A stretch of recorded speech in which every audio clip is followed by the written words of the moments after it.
अस्सलाम वालेकुम स्टूडेंट्स। आज के हम इस लेक्चर में कवर करेंगे टॉपिक ऑपरेटर्स का। तो सबसे पहले हम अरिथमेटिक ऑपरेटर के डिफरेंट जो फंक्शंस हैं उनको इसके अंदर देखेंगे। तो आइए इसको वन बाय वन स्टार्ट करते हैं। यहाँ पे मैं कुछ वेरिएबल्स ले लेता हूँ। लेट्स सपोज एक वेरिएबल मेरे पास है एक्स, और इस एक्स के अंदर मैं कोई वैल्यू स्टोर करवा देता हूँ, लेट्स सपोज 5। और एक वेरिएबल और मैं ले लेता हूँ, लेट्स सपोज उसके अंदर मैं वैल्यू स्टोर करवा देता हूँ 10।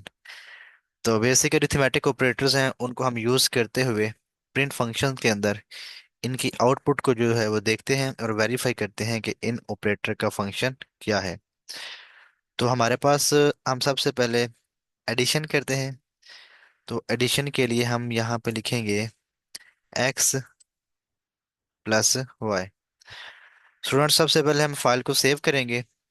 तो फाइल को हम नाम दे देते हैं यहाँ पे लेट्स सपोज ऑपरेटर्स ही, और इसकी एक्सटेंशन हम सेट करते हैं डॉट पी वाई। इसको मैं डेस्कटॉप पे सेव कर लेता हूँ। स्टूडेंट्स, इसके बाद मैं F5 की शॉर्टकट की प्रेस करूंगा, और यहाँ पे मैं इसकी आउटपुट देख सकता हूँ, और मुझे इसकी आउटपुट नज़र आ रही है 15। इसका मतलब ये हुआ कि एक्स और वाई की वैल्यू आपस में ऐड हुई है, और इसका जो आंसर है वो आपको स्क्रीन के ऊपर शो हो चुका है। अब स्टूडेंट्स, इसके बाद हम नेक्स्ट ऑपरेटर जो हमारे पास है सब्ट्रैक्शन का, हम उसको इसमें यूज़ करते हैं कि सब्ट्रैक्शन हमें जो है वो क्या रिजल्ट प्रोवाइड करता है। अब लेट्स सपोज मैं यहाँ पे कर लेता हूँ y minus x, because y की वैल्यू जो है वो ग्रेटर है। तो इसलिए हम एक बड़ी वैल्यू में से एक छोटी वैल्यू को माइनस करते हैं। तो स्टूडेंट्स, अब इसको हम देखते हैं चला के। अब स्टूडेंट्स, इस का आंसर हमें एडिशन का 15 आ रहा है और सब्ट्रैक्शन का 5 आ रहा है। इसके बाद हम इसमें अप्लाई करते हैं मल्टीप्लिकेशन। ओके स्टूडेंट्स, याद रखिएगा मल्टीप्लिकेशन के लिए हम प्रोग्रामिंग लैंग्वेजेस के अंदर जो सैम्बल यूज करते हैं वो स्टैरिक का है। हम यहाँ पे क्रॉस का सिंबल जो होता है सिंपल एक्स का वो यूज नहीं करते।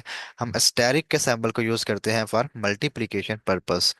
तो यहाँ पे एक्स और वाई की वैल्यू जब आपस में मल्टीप्लाई होंगे तो इसका आंसर जो है हमें वो मिलना चाहिए 50। हम इसको भी वेरीफाई कर लेते हैं। हम इसके बाद डिवीजन के भी ऑपरेटर को एक ही बार इसके अंदर जो है वो परफॉर्म कर लेते हैं। डिवीजन भी हम इसको बोलते हैं, या फिर हम इसको वेरीफाई करते हैं कि एक्स को अगर हम डिवाइड करें वाई के ऊपर, हमें इसका आंसर जो है वो क्या मिलता है। पहले हम इन दोनों को वेरीफाई कर लेते हैं, फिर हम नेक्स्ट चलते हैं। यस स्टूडेंट्स, मल्टीप्लिकेशन का आंसर हमें 50 मिला, और डिवीजन का आंसर हमें 0.5 मिला, क्योंकि हमारे पास एक्स की वैल्यू जो है वो लेस है एज कम्पेयर टू वाई। तो एक्स की वैल्यू को डिवाइड किया गया वाई के ऊपर, और उसके बाद जो भी आंसर था वो आपको यहाँ पे आउटपुट की फॉर्म में शो हो गया है। और स्टूडेंट्स याद रखिएगा, हमारे पास एक्स की जो वैल्यू है वो 5 है, और y की जो वैल्यू है वो 10 है। दोनों इंटीजर वैल्यूज हैं।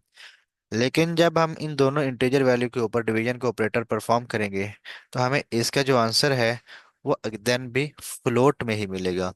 तो आपको एमसीक्यूज में पूछा जा सकता है कि डिवीजन ऑपरेटर जब आप यूज करते हैं तो आपको आंसर जो है वो किस डाटा टाइप में असाइन किया जाता है, किस में मिलता है। तो हम इसका आंसर पुट करेंगे फ्लोट डाटा टाइप में। स्टूडेंट्स, इसी तरह से हमारे पास एक और टाइप है बेसिकली डिवीजन की, जिसको हम फ्लोर डिवीजन भी बोलते हैं। फ्लोर डिवीजन बोलते हैं। स्टूडेंट्स, इस केस में होता क्या है, अब यहाँ पे हम इसको वेरीफाई करते हैं।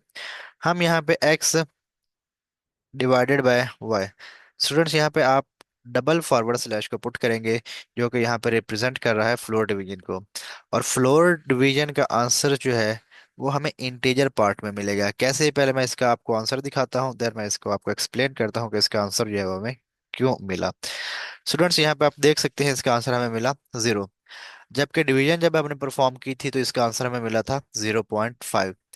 अब एक्चुअल में फ्लोर डिवीजन का मेन मकसद क्या होता है, ये आपके आंसर को पॉइंट के बाद जितना भी हमारे पास डिजिट आता है, नंबर आता है, उसको ये राउंड डाउन कर देता है।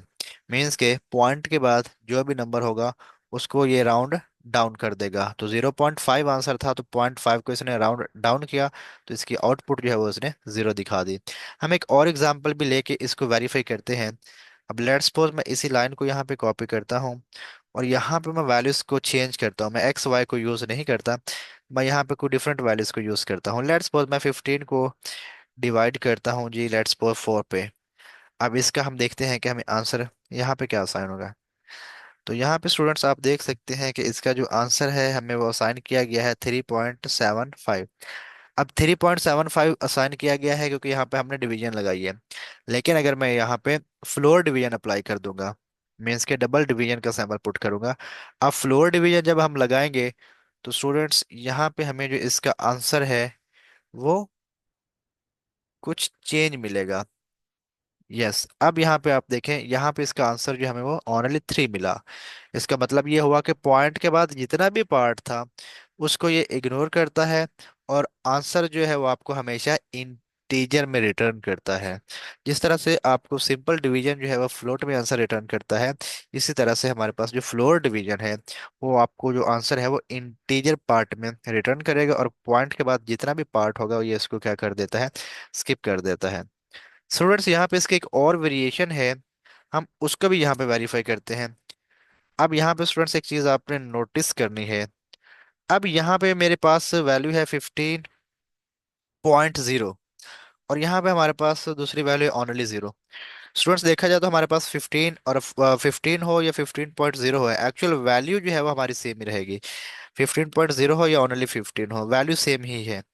और दूसरी वैल्यू हमारे पास 4 है, यहाँ पे भी 4 है। बेसिकली यहाँ पे हमारे पास दोनों इंटीजर वैल्यूज थी, तो हमें जो आंसर मिला वो भी इंटीजर पार्ट में ही मिला। पॉइंट के बाद वाला पार्ट जो था वो राउंड डाउन हो गया था। अब क्योंकि यहाँ पे हमारे पास एक वैल्यू जो है वो फ्लोट डाटा टाइप में है और दूसरी वैल्यू इंटीजर में है, चाहे दोनों फ्लोट में होती, अब इसका मतलब ये है कि हमें जो आंसर है वो फ्लोट में मिलेगा।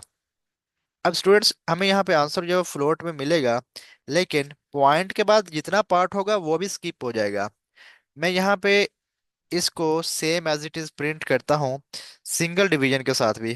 देन हमें आपको इसके कंपैरिजन जो है वो एक्सप्लेन करता हूँ कि बेसिकली इसका आंसर क्या आया है। यस स्टूडेंट्स, यहाँ पे आप देख सकते हैं, बेसिकली अगर हम 15 को डिवाइड करें 4 के ऊपर तो इसका एक्चुअल आंसर बनता है 3.75, क्योंकि हमने इस स्टेटमेंट में 15.0 लिखा था, और 15.0 को जब हमने 4 पे डिवाइड किया तो बेसिकली आंसर तो इस केस में भी 3 ही आना चाहिए था, क्योंकि हमने एक वैल्यू को फ्लोट में रखा।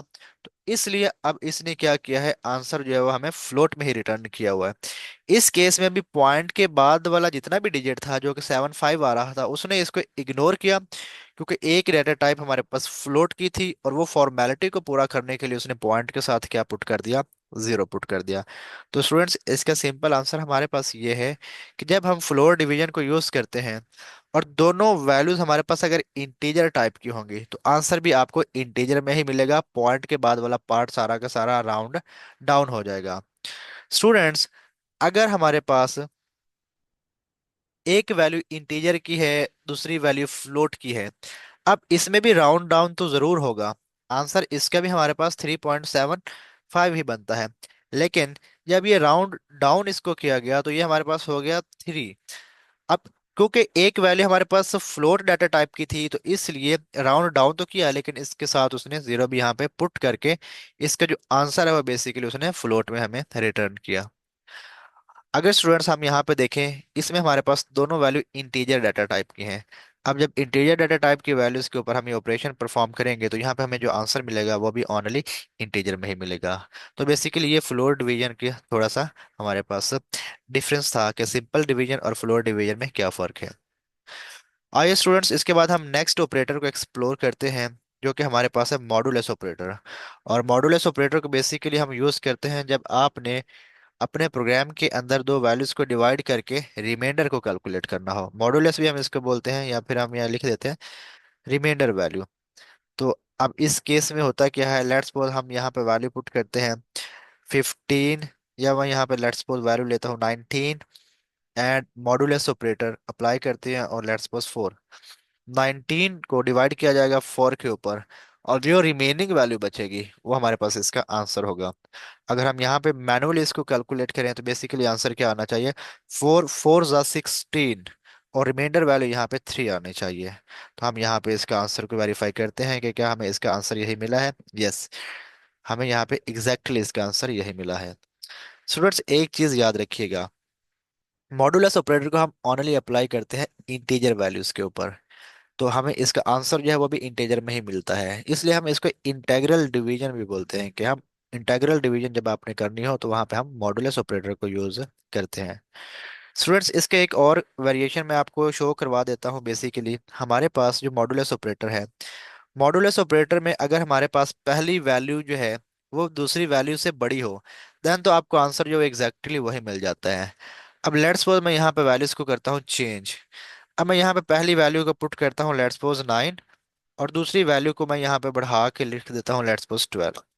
स्टूडेंट्स अगर हमारे पास पहली वैल्यू दूसरी वैल्यू से छोटी हो, जो कि 9 है, एक लेस वैल्यू है एज कम्पेयर टू 12, तो इस केस में आपका जो आंसर होगा वो वही पहली वैल्यू ही होगी जो कि दूसरी वैल्यू से लेस होती है। तो ये मॉडुलस ऑपरेटर के अंदर आपने एक पॉइंट हमेशा याद रखना है। अगर हमारे पास पहली वैल्यू बड़ी हो और दूसरी वैल्यू हमारे पास लेस हो, तो इसमें प्रॉपर डिवाइड किया जाता है, जो भी रिमाइंडर बचता है वो रिमाइंडर आप यहाँ पे आंसर में पुट कर देते हैं। लेकिन अगर पहली वैल्यू दूसरी वैल्यू से छोटी हो, तो इस केस में हमारे पास वही पहली वैल्यू है, इसका आंसर होगा। यहाँ पे हम इसको वेरीफाई करते हैं क्या वाकई हमें आंसर जो है वैसे वैसा ही मिला है या नहीं मिला। तो स्टूडेंट्स यहाँ पे आप वेरीफाई कर सकते हैं कि आपको आंसर जो है वो 9 ही मिला है इसके अंदर। इसके बाद स्टूडेंट्स हमारे पास लास्ट एक ऑपरेटर है जो कि हम यूज करते हैं पावर के लिए, एक्सपोनेंट के लिए। तो बेसिकली एक्सपोनेंट के लिए हम जो पाइथन के अंदर ऑपरेटर यूज करते हैं वो हमारे पास होता है डबल स्टैरिक का। अब यहाँ पे हम इसको यूज भी करके देख लेते हैं। लेट्स सपोज मैं यहाँ पे डायरेक्टली कोई दो वैल्यूज पुट कर देता हूँ, वेरिएबल्स को यूज नहीं करता। मैं यहाँ पे लिखता हूँ 2 एक्सपोनेंट 3। अब 2 डबल स्टैरिक के साथ आप 3 लिखेंगे तो इसका मतलब यह है कि 2 3 के साथ सिंपल मल्टीप्लाई नहीं हो रहा। ये बेसिकली क्या कर रहा है, 2 की पावर 3 को कैलकुलेट करेगा। मीन्स के 2 को 3 टाइम्स मल्टीप्लाई किया जाएगा, 2 multiply by 2 and multiply by 2। तो और इसका आंसर हमें जो मिलेगा वो 8 मिलेगा। पहली वैल्यू हमारे पास कह लें कि बेस है, और हमारे पास जो सेकंड वैल्यू है वो उसकी पावर में कैलकुलेट की जाती है। तो इसका आंसर हमें जो है वो 8 मिलेगा। तो हम इसको वेरीफाई कर लेते हैं। यस, तो आपने यहाँ पे इसको वेरीफाई किया, हमें इसका जो आंसर है वो वाकई ही 8 मिला। तो स्टूडेंट्स बेसिकली ये हमारे पास कुछ बेसिक अरिथमेटिक ऑपरेटर्स थे जिसको हमने यूज़ किया, और यूज़ करके इनके रिजल्ट्स को है यहाँ पे वेरीफाई किया है। इंशाल्लाह नेक्स्ट लेक्चर के अंदर हम अरिथमेटिक ऑपरेटर्स के बाद हमारे पास कुछ रिलेशनल ऑपरेटर्स आते हैं और लॉजिकल ऑपरेटर्स आते हैं। उन ऑपरेटर्स को हम इंशाल्लाह नेक्स्ट लेक्चर में कवर करेंगे। तब तक के लिए अल्लाह हाफिज़।